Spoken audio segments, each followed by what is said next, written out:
আশ্চর্যের ভিতরে একটি। এটা হচ্ছে সিলভার শিল পাথর।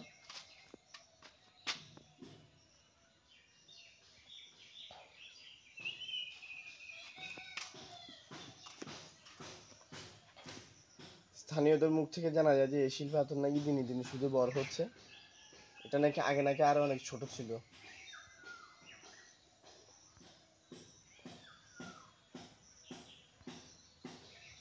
কোন একটি খনন কার্যের সময় নাকি উপরের এই দুটি পাথর নাকি ভেঙে পড়ে যায়। তো পড়ে যাবার পরে এই দুটি পাথর নাকি এখনো বড় হচ্ছে। স্থানীয়রা বলতেছে এগুলো নাকি আগে আরো অনেক ছোট ছিল, এখন নাকি এগুলো শুধু বড়ই হচ্ছে।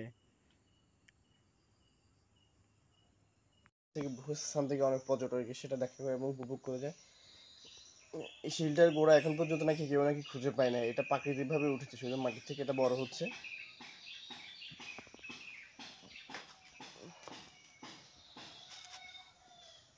তারপর এই হচ্ছে সিলভার শিল পাথর ও তার সাইড বাউন্ডারি দেখতে পাচ্ছেন আপনারা।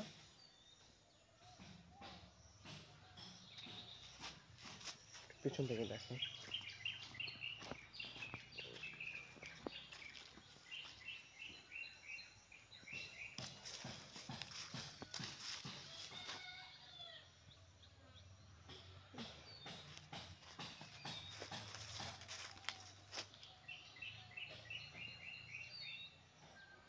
এটা কিন্তু কোনো প্রকার হাতের তৈরি শিল না, এটা হচ্ছে আল্লাহ তাআলা গাভীভাবে এই শিলটাও তো উঠেছে মাটির তলা থেকে। এটা শুধু নাকি দিন দিন এলাকাবাসী বলেছে দিন দিন নাকি এটা আকার বৃদ্ধি পাচ্ছে।